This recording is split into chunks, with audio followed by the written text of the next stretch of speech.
Good afternoon, ladies and gentlemen. As you all know, yesterday the high-level political forum started at UN headquarters in New York, and today it's an honor to welcome the President of ECOSOC, Ambassador Ray, who will brief you on the 2 weeks HLPF, and will also brief you on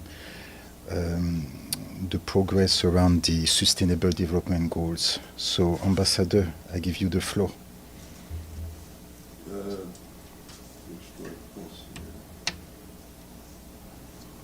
Yes, no, abstain. I don't think that's the right one.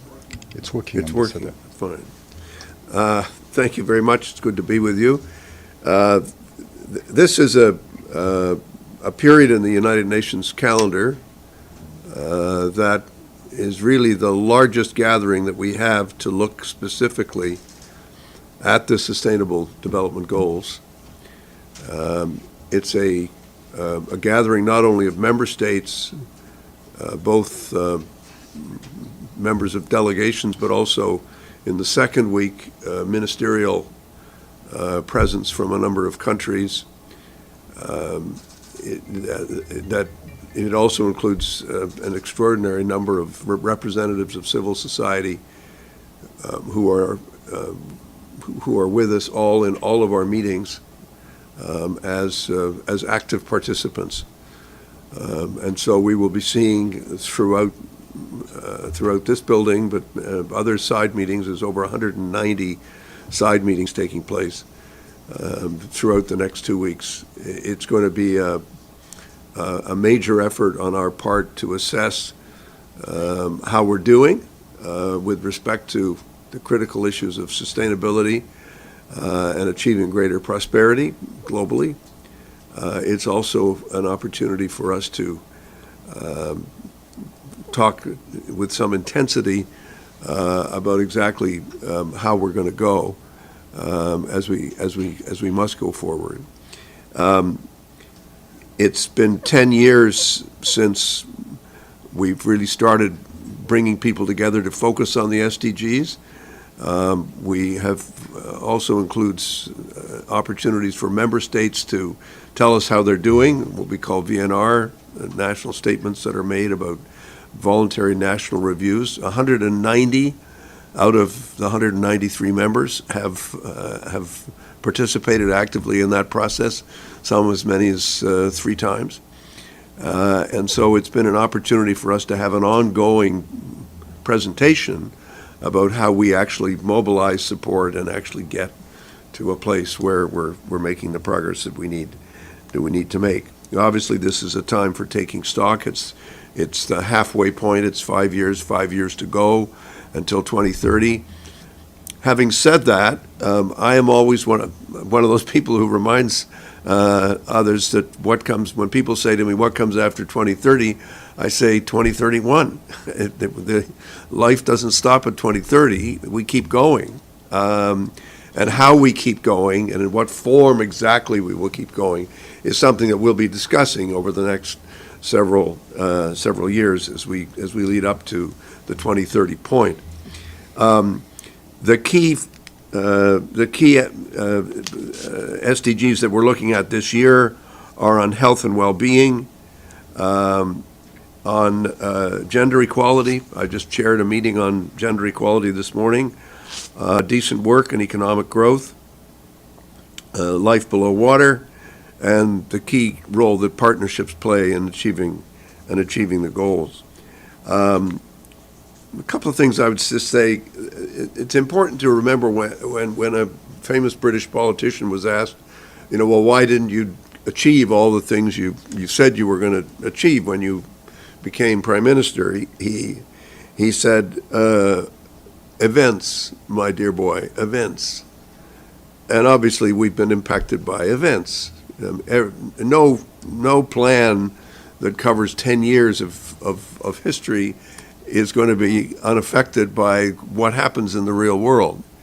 And when it comes to looking at what's happened in our real world, let us recall the impact that COVID has had on every nation state, on all national governments, as well as on the UN itself, and on the global population.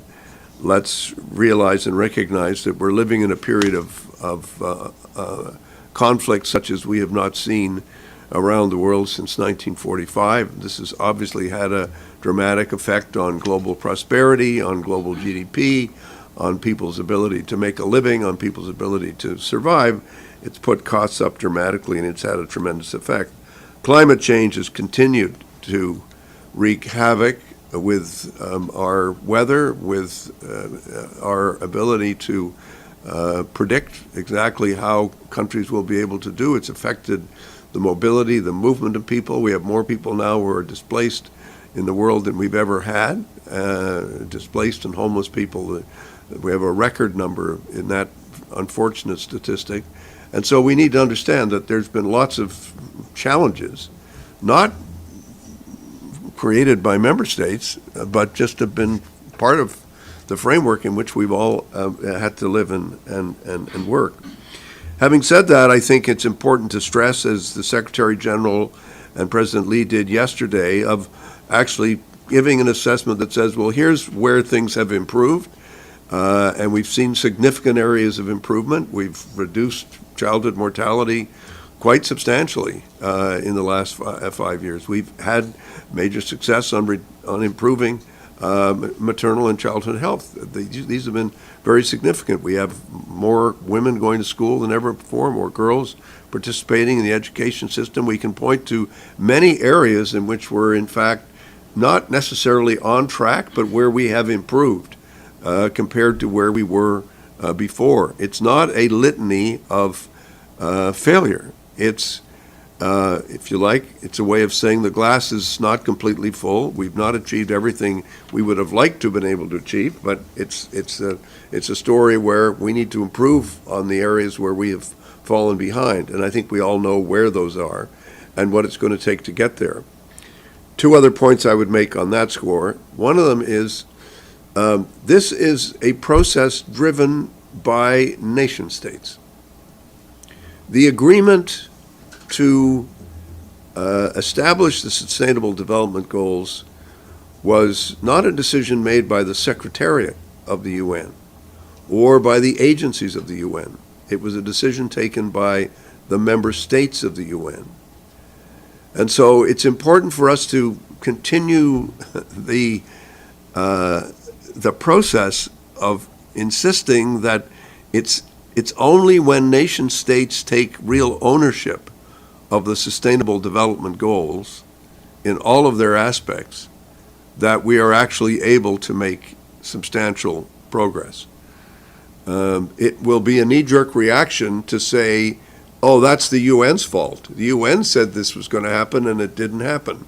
No, that's not an accurate description of what happened.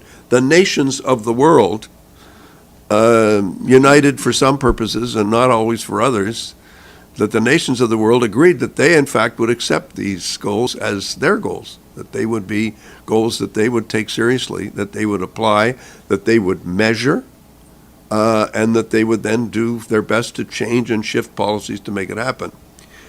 At the same time, it must be said that some decisions that have been taken with respect to the global economy and decisions that have been taken with respect to the funding of the critical institutions that we have created since 1945 have and are having a negative impact on the ability of countries to achieve what has to be achieved.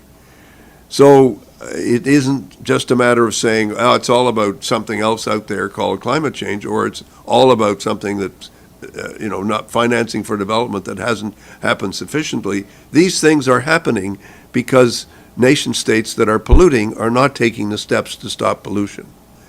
And these things are happening because nation states that have the means to provide greater support for sustainable development have chosen not to do so for their own domestic reasons.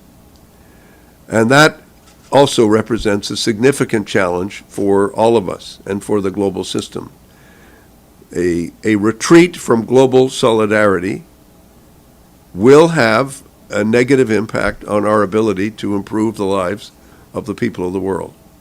And this is why we have to continue to urge all member states to participate as fully as possible in the achievement of these goals, but also in taking the steps that will allow the goals to be achieved by financing agencies properly, by financing development properly, and providing member states with the means to actually achieve the goals that we think are important. But these are the themes that we'll be discussing for the next 2 weeks. It's going to be a great opportunity, I think, for people who watch UN TV and other ways of looking and seeing how these issues are being discussed and how the debate unfolds. So I'll be glad to take any questions. Si vous avez des questions en anglais ou en français, happy to do that. Yes, please. Thank you very much, Ambassador Ray, on behalf of the United Nations Correspondents Association, for doing this briefing. My name is Edith Lederer from the Associated Press.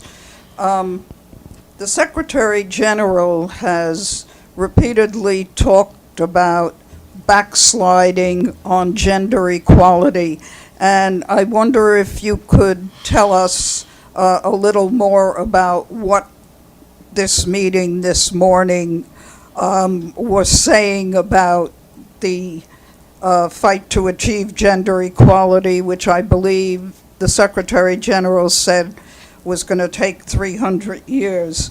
And also, could you tell us how you envision the U.S. withdrawal from the World Health Organization impacting the health goal in the SDGs? Thank you. Well, I'm going to get into trouble by disagreeing with the Secretary General. I don't think a statistic that says, we're not going to get there for 300 years, I don't think that helps, because I don't actually think it's accurate, in the sense that you can extrapolate from any 1 year or one trend and say, well, if this doesn't change, then look at what's going to happen. Yeah, you can do that. But the reality is, we are making remarkable progress on women's equality around the world. And that was one of the things that was discussed very actively in the group this morning. There is a very active debate. There is a pushback, which the Secretary General has accurately described, from a number of nation states on the issue of gender equality and on the issue of how we measure it and on the measures that we have to take to advance it.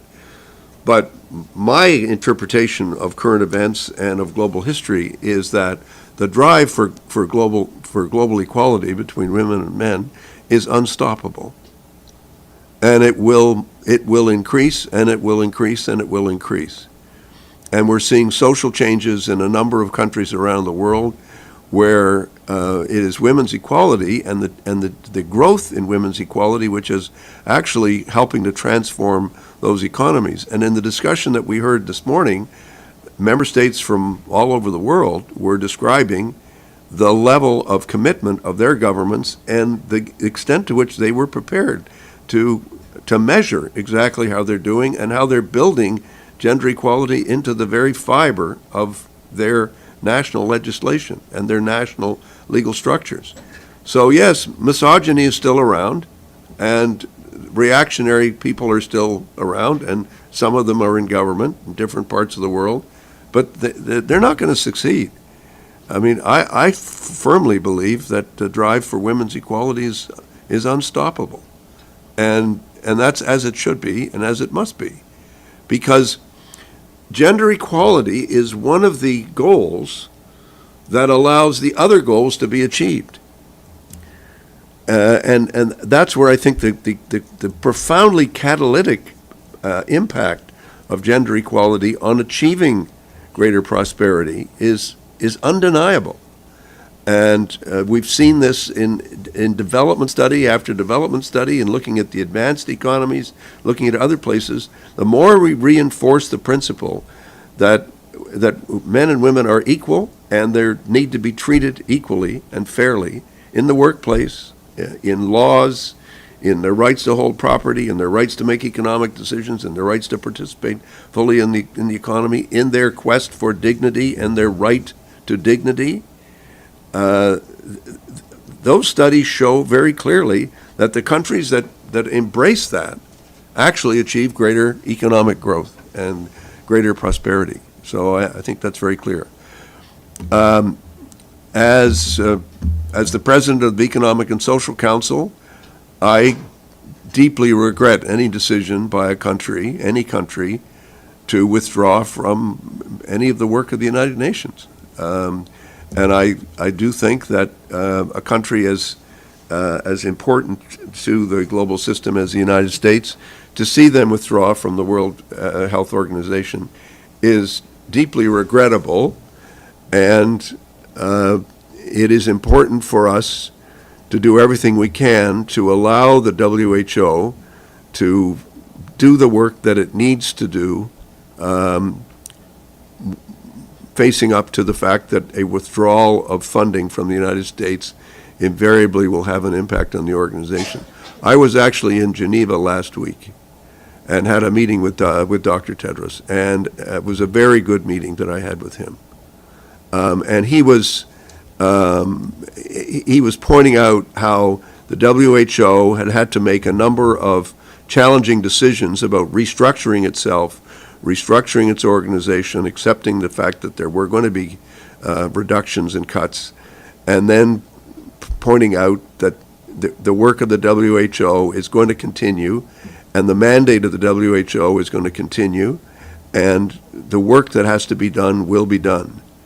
But let us recognize that it's not a great day when the United States decides to withdraw from the WHO, but it's not the end of the WHO, and frankly, it's not the end of the world, because we have to build organizations that are resilient enough to deal with the impact of short-term and, in my view, misguided political decisions by governments that are neither in the interests of their countries, nor are they in the interest of anybody else's country, but the United States is free to do what it wishes to do. But for the rest of us, we have to ensure the resilience and the success of the United Nations, and we also have to make other changes in every institution that's being impacted by the cuts that are being put in place.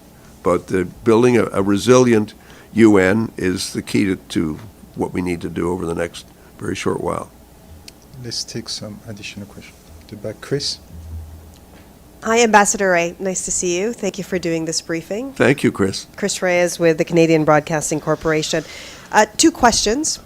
The first is, under the new Prime Minister Carney, does Canada have any plans to expand or strengthen its role at the UN as a strategy to deal with tensions with the United States, especially as the U.S. Is increasingly critical of multilateralism, including the UN's sustainable goals? And somewhat related to that, Ambassador, I was just listening to the confirmation hearing of Mike Waltz, who is nominated for the UN ambassador, the U.S.'s UN ambassador. He was quite critical of the UN. What would be your message to the incoming U.S. ambassador to the UN? I look forward to working with Ambassador Waltz if he's indeed confirmed. I think Just the hearing. I know, just the hearing, but I mean, I'm just saying if he is confirmed, and it's not for me to say, but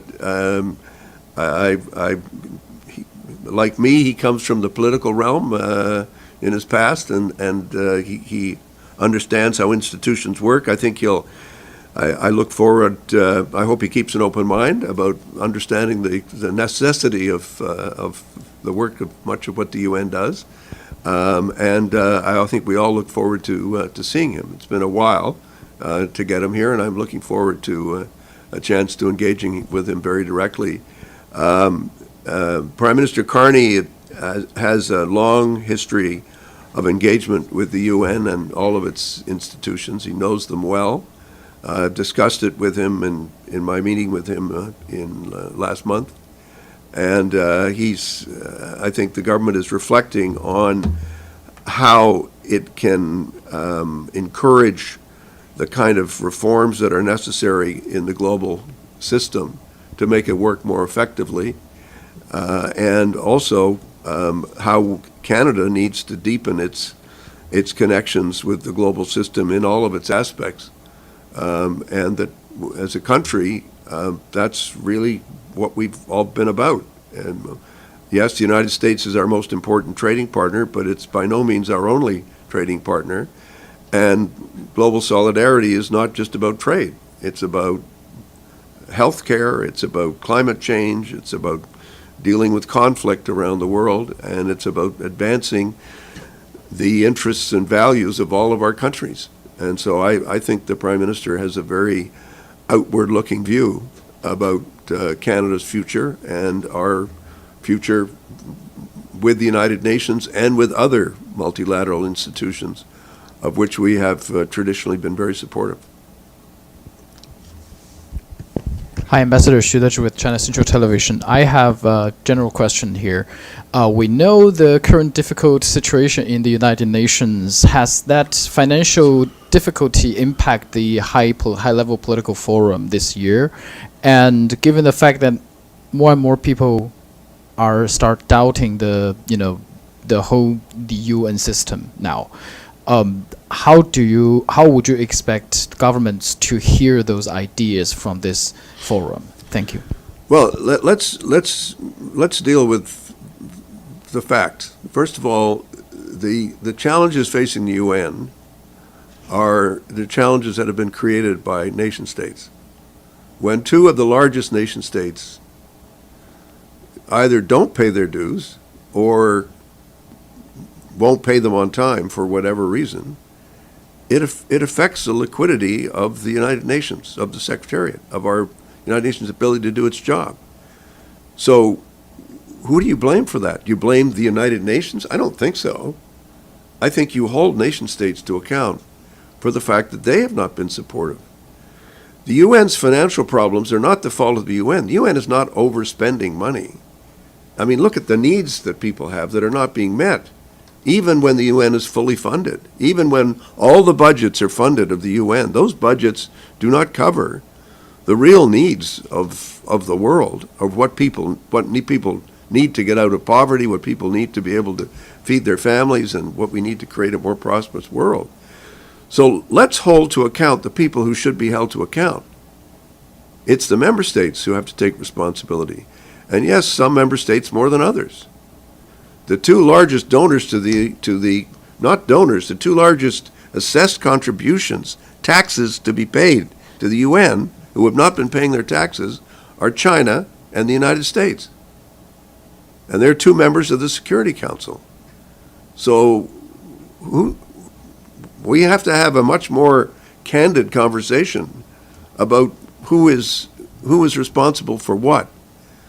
And the UN is going through dramatic changes. Its agencies are having to make decisions to lay people off, make cuts, do all kinds of difficult things. I've been spending the last 2 months in my role as chairman of ECOSOC meeting with the heads of all the agencies here in New York, in Geneva, in Vienna, in Nairobi, wherever they find themselves, trying to help people figure out how do we create a stable structure to deal with these cuts. These cuts are not the result of some abstract act of God. They're results of the acts of nation states who have political leaders who've made decisions to underfund and to not live up to their responsibilities. In Canada, we have laws in Canada that require people who don't pay child support to pay it. And the name for the people who don't pay child support is deadbeat dads. And we have a lot of deadbeat dads in this organization at the moment, member states who do not pay their dues and do not live up to their responsibilities. And that's something we have to deal with. Sorry, you didn't answer my question. How would that impact this year's? Not at all. No. HLPF continues. It's fully funded. And we've got active participation from civil society. It's going to be a very full and fulsome and engaged meeting. Next question. Thank you, Mr. Ambassador. My name is Volodymyr Uchenko, National News Agency of Ukraine, Ukrinform. Could you be more specific about how Russia's aggression against Ukraine is affecting the achievement of the Sustainable Development Goals?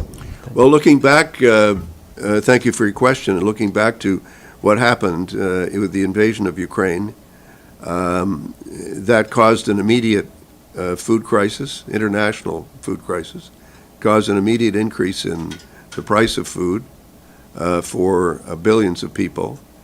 It caused the displacement of millions of people internally in Ukraine and then externally to other countries. So the population of Ukraine was reduced dramatically, and the question of how do you help and deal with this level of forcible displacement became a huge issue. So what we call the knock-on effects, the consequences of what Russia has done and is still doing on the global economy has been consistently negative. And we've had to make every step to try and make sure that people have enough food, that the price of food is affordable. The inflation spike has come down. I think one has to recognize that has come down, but let's not forget it did have a profoundly negative impact when it happened. And it's proof of there's a famous poem written many years ago, 400 years ago, by a British poet who wrote a poem that said, "No man is an island. No country is an island, unique unto itself." When things impact, it impacts are felt much more widely than we realize. And I wouldn't describe it as a ripple effect. It's more like a tsunami effect because of the impact that it had at the time. And there's no getting around that. But it's also true to say that the global economy is resilient. And the Ukrainian economy is resilient. And Ukrainian people are resilient. And hopefully, the resilience of Ukraine's friends will be sufficient to allow Ukraine to succeed in its self-defense. I have one question from Pamela Falk, who is online. Pamela? Yes, thank you very much, Paul. Thank you, Ambassador Ray, for all of these comments and the briefing. On a big picture question, as a follow-up to the CBC question, I asked this to the Secretary General yesterday. Given the complaints around the world, not of any particular country, but of every country, or several, on the stalemates at the UN, on anti-Semitism, on spending issues, which is being addressed, how do you think the UN can get a better reputation? Is it communications? Is it messaging? Because it's trending downward globally in terms of the perception of what the UN can do. And then I have a little follow-up. Well, I mean, Pamela, let me take you on a little bit. Again, I've now been here for 5 years, so I don't know how much longer I've got, so I might as well have a good time. It's sort of my thinking at the moment. No, seriously, I think there is a systematic ideological attack on the United Nations. And I think it would be a foolish person who would say that's not happening. And these ideological misinformation, disinformation, propaganda is carried by social media. It's amplified around the world, and is it having an effect? Of course, it's having an effect, and that's why I think it's important for us to set. When you say, do we have to communicate better? Absolutely. We have to communicate all the time. We have to tell people what we're doing. The needs of the world are much greater than the United Nations can deal with, because it simply doesn't have the financial means to respond to that. So you will have people who will blame the United Nations because they say we're not getting enough. And then you'll have people saying to the United Nations, well, yeah, but you're spending money over here, you're not spending it over there. I think one has to recognize that in a 100 trillion plus economy, GDP every year, the United Nations is a very, very tiny proportion of that. Minuscule proportion in terms of its budget. Where I think we need to do a better job is, I think we have to do a better job in communicating. I think that's fair enough. Everybody does. It's a fair comment about everybody. Everybody needs to communicate better. The worst assumption you can ever make, as George Bernard Shaw once said, about communication is assuming that it's already happened. We all assume that people know what we're doing. They don't necessarily. We have to tell them and explain it. But the second thing that's really critical is, yes, the UN has to restructure. The UN has to make changes because of the very, very widespread cuts in revenue, which we are seeing. A drop in revenue to the Secretariat from the assessed contributions, and a major drop in revenue from the voluntary contributions that are going to the UN and all of its agencies. As Guy Ryder pointed out in his talk in the middle of June, those cuts are roughly speaking, going from a budget around 70 billion to a number that's now in the 40s. That's over a $25 billion cut. And that is affecting all aspects of the UN. But the effort to deal with this is got to be priority number one for all of the agencies and for the Secretary General and his team and for all of us as member states. This getting the UN into a position where it can be resilient to these shocks, where it can also be only spending the money that it has, which it's all it can do. Don't forget, the UN can't borrow. The UN financial system for the Secretariat makes no sense, because if you pay late to the UN, it's to your advantage as a member state, because you get the money back at the end of the year. Because not only can the UN not borrow, it also can't pass money from one year to the next. So, I mean, if you said, was this financial system brilliantly conceived, I would say only brilliantly conceived if you didn't want it to succeed, because it's not designed. The current financial system of the UN is not designed for success. The UN is not a government. It can't tax. It relies on the assessments coming from member states. And if member states are not prepared to pay those assessments, which they are supposed to pay as a condition of membership, then what do you think is going to happen? Going to be less money, less effectiveness. But you can't just complain about that. You also have to say, okay, this is the hand we've been dealt, and we'd better deal with it, and we'd better play it as well as we can. And I think that's something that all of us have to be up to our game, and this is going to become clear over the next several months as to our ability to respond to this crisis effectively. I'm really sorry, but the President has another commitment, so we have to close this press briefing. But I will be able to take your question aside, and then we'll see how we can respond to them. But to all of you, thank you for coming today. It's the end of the press briefing. Thank you.